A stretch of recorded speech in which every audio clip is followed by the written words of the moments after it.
시편 119편은 하나님의 율법을 노래하며 율법을 지키는 백성은 행복과 기쁨을 누린다고 하는 귀한 말씀이 1절부터 마지막 절까지 전체적인 내용으로 기록하고 있습니다.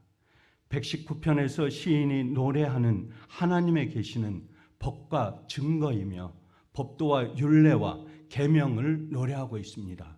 그래서 119편 전체는 1절부터 끝절까지 긴 절이지만 그러나 그 속에는 하나님의 율례와 하나님의 법도와 하나님의 계명, 하나님께서 말씀하신 그것을 잘 지키면 하나님의 백성들이 축복을 받고 하나님의 말씀대로 순종하면 천대 복을 받는다라고 하는 그 말씀 119편의 전체적인 내용입니다.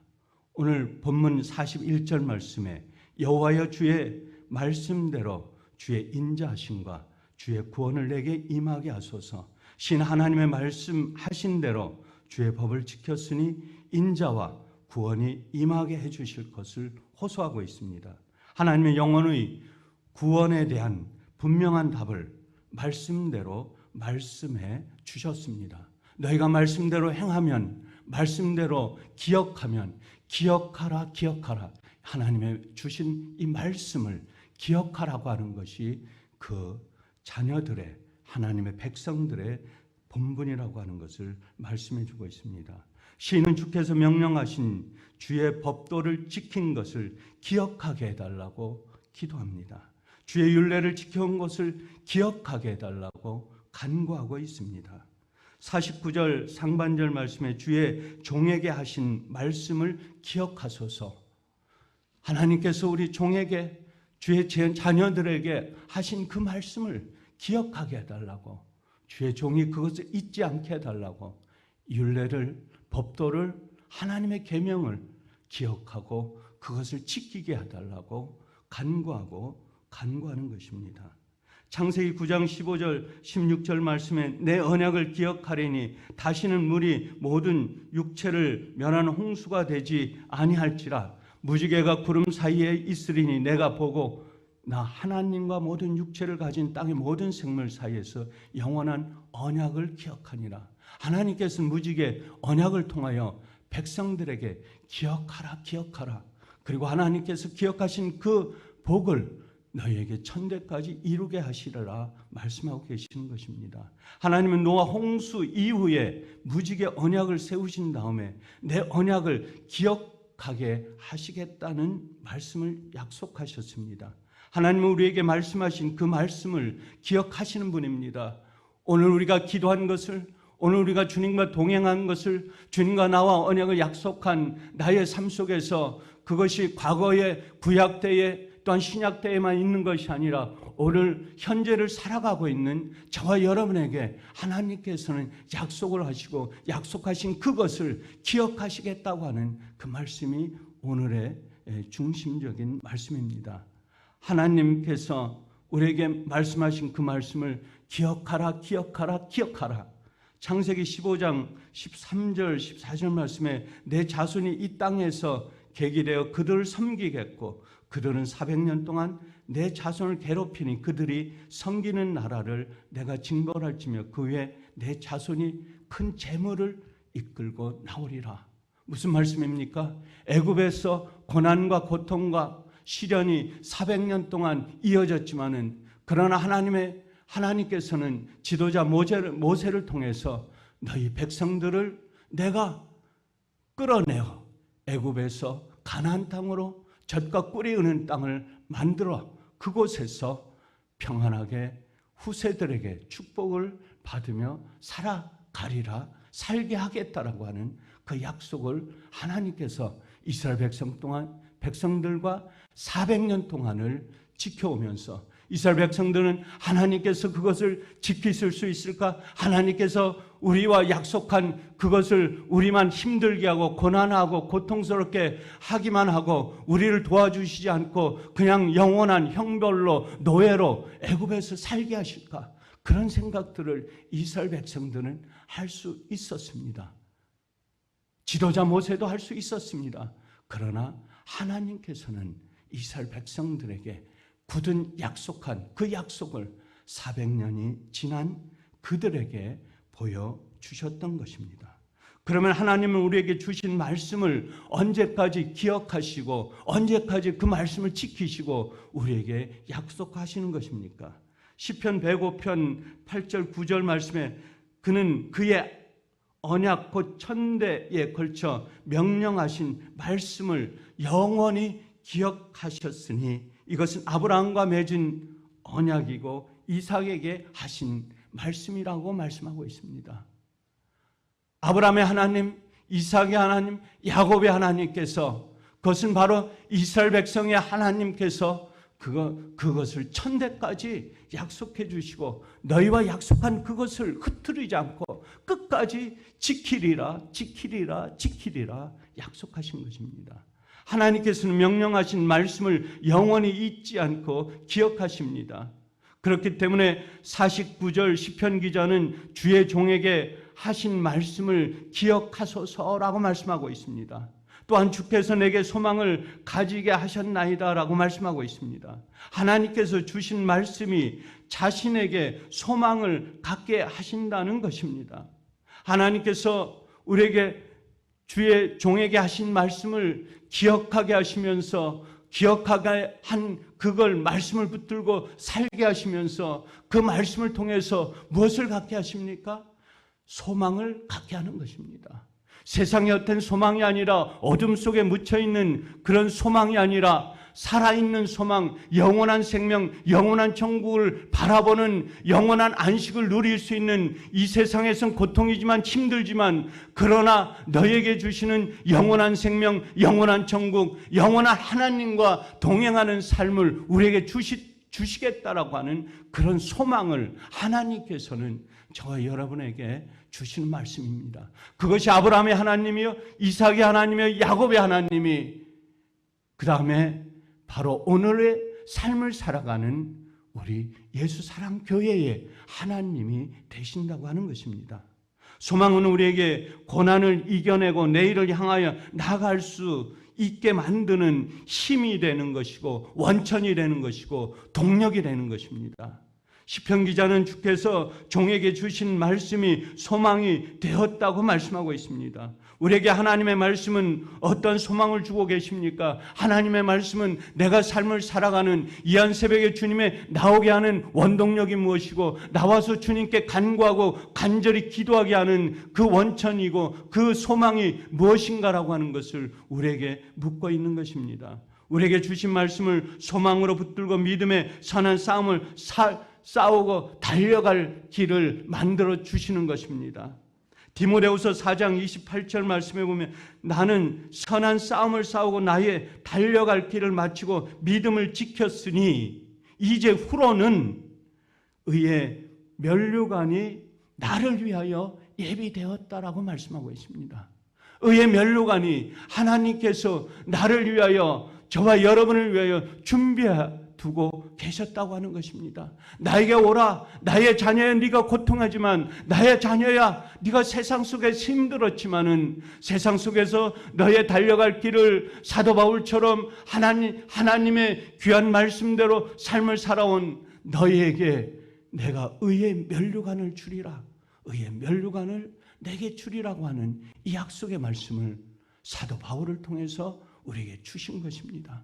사도 바울은 주님의 말씀을 붙들고 살아왔습니다. 사도 바울의 삶에 보면 고난의 삶입니다. 십자가의 삶입니다. 고난, 죽음의 삶입니다. 그가 주님의 고통 속에서도 살아남을 수 있었던 것은 핍박했던 예수를 믿는 옥의 사람들을 옥에 가두고 죽이고 감옥에 가뒀던 그것을 생각하면서 주님께 십자가에 못 박혔던 그 사실을 그가 기억하면서 그의 고난한 삶을 이어가면서 결국은 주님께서 사도 바울을 통해서 의의 면류관을 씌워 주신 것입니다. 사도 바울은 주께서 자신을 위하여 예비하신 의의 면류관을 소망하며 선한 싸움을 싸우고 달려갈 길을 달려갔던 주의 귀한 종입니다. 그것이 본받는 오늘 우리의 삶입니다. 오늘 새벽에 우리가 붙잡고 달려갈 소망의 말씀이 무엇입니까? 이 한 새벽에 피곤한 몸을 이끌고 나왔지만 나와서 주님 앞에 무릎을 꿇고 기도하는, 찬양하고 말씀을 듣는 순간순간에 우리에게 소망은 내가 오늘 하루의 삶을 가면서 내가 원하는 소망, 내가 바라는 소망, 내가 주님과 동행하는 삶이 무엇인가를 우리는 주님께 물어야 되는 것입니다. 우리에게는 말씀이 소망입니다. 세상의 어떤 것도 우리의 소망이 될 수가 없습니다. 우리의 자녀도 우리의 소망이 될 수 없습니다. 내가 만들어내는 물질도, 내가 욕망으로 갖고 있는 나의 권위와 권세도 우리의 소망이 될 수 없다고 하는 것입니다. 내가 자랑하는 어떤 것도 나에게는 소망이 될 수 없습니다. 이 모든 것들은 어느 순간에 무너집니다. 사라집니다. 없어집니다. 나를 떠납니다. 우리 가족을 떠납니다. 내 곁에 붙어 있지 않습니다. 그러나 오로지 하나님의 말씀, 하나님께서 우리에게 주신 생명의 말씀만이 우리의 소망이고 우리의 영원한 가치라고 하는 것입니다. 하나님의 말씀은 영원합니다. 없어지지 않습니다. 우리를 배신하지 않습니다. 우리를 떠나지 않습니다. 그러므로 하나님의 사람인 우리는 변치 않는 하나님의 말씀을 우리 인생의 소망으로, 우리 인생의 삶의 목표로 삼아야 하는 것입니다. 이 말씀을 붙들고 살아가야 하는 것입니다. 50절 말씀에 보면 이 말씀은 나의 고난 중에 위로라, 주의 말씀이 나를 살리셨기 때문이니이다 라고 말씀하고 있습니다.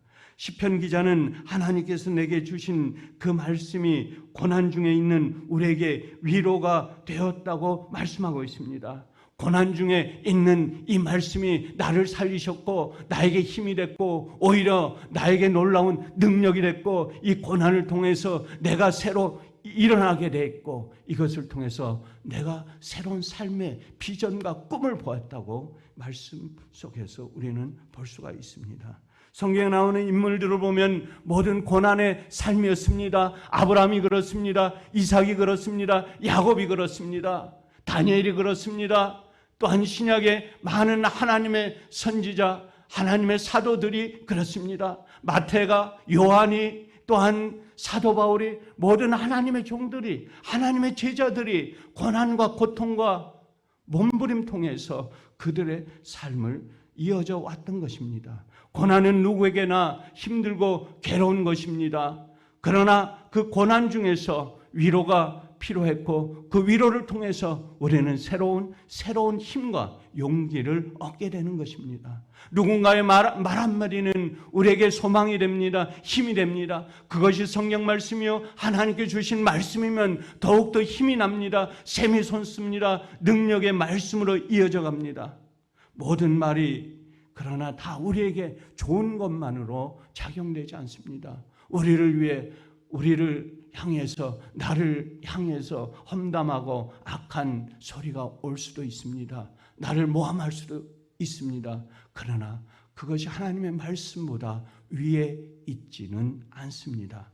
어떤 말은 위로가 아니라 아픔이 되고 고통이 되고 더 큰 상처를 받을 수가 있습니다. 그러나 그것으로 인해서 우리는 더욱더 기뻐하고 즐거워야 됩니다. 왜냐하면 그 고통이, 그 아픔이, 그 상처의 아픈 말 메시지가 우리에게는 새로운 살로, 새로운 생명으로, 새로운 희망과 소망으로 바뀔 수가 있기 때문입니다.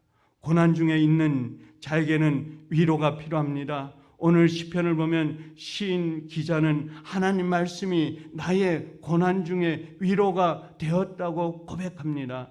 이 말씀은 하나님께서 자신에게 주신 그 말씀입니다. 이 말씀이 고난 중에 있는 자신에게 위로가 되었던 것입니다. 시편 9편 7절에 여호와의 율법은 완전하여 영혼을 소생시키시며 여호와의 증거는 확실하여 우둔한 자를 지혜롭게 한다라고 말씀하고 있습니다.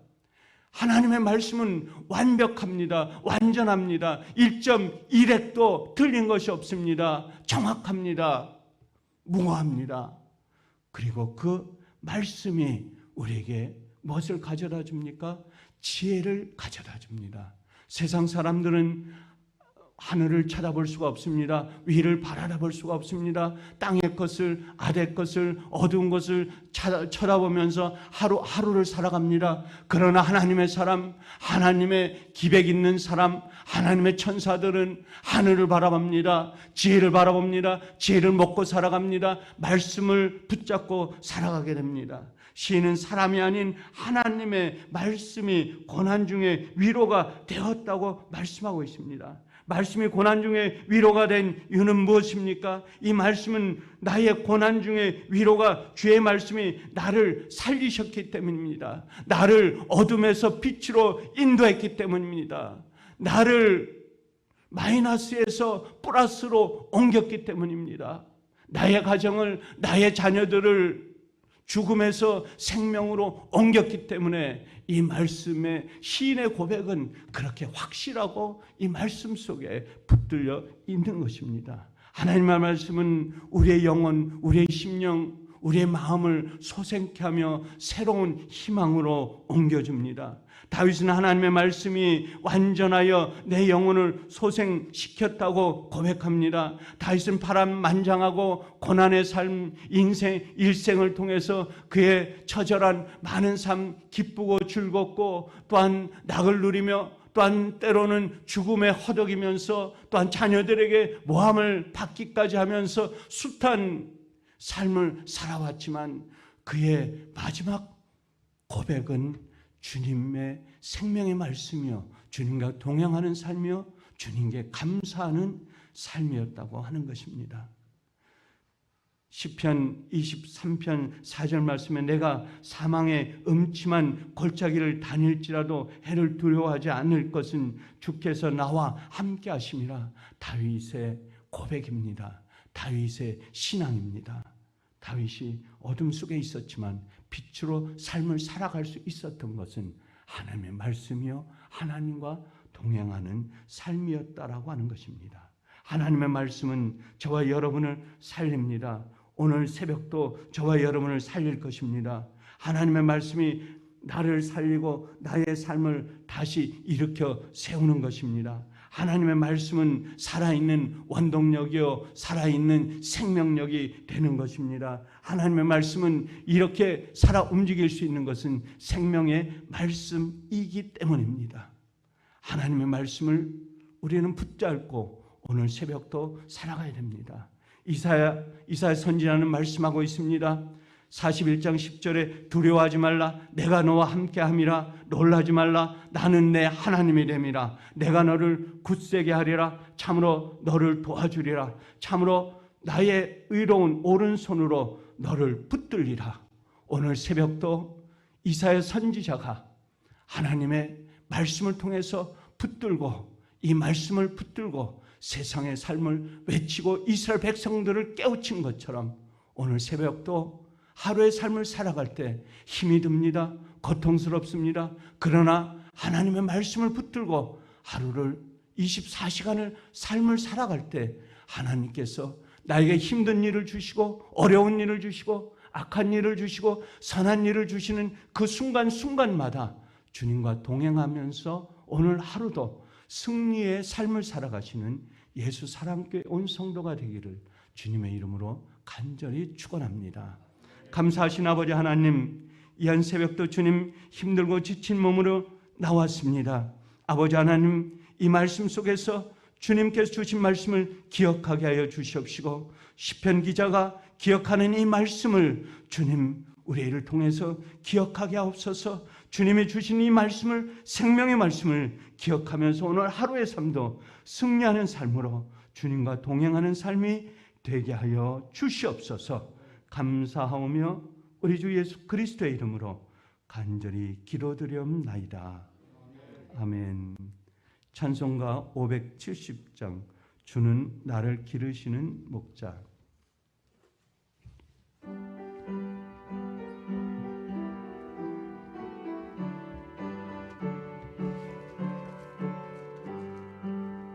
주는 나를 기르시는 목자요, 나는 주님의 귀한 어린 양.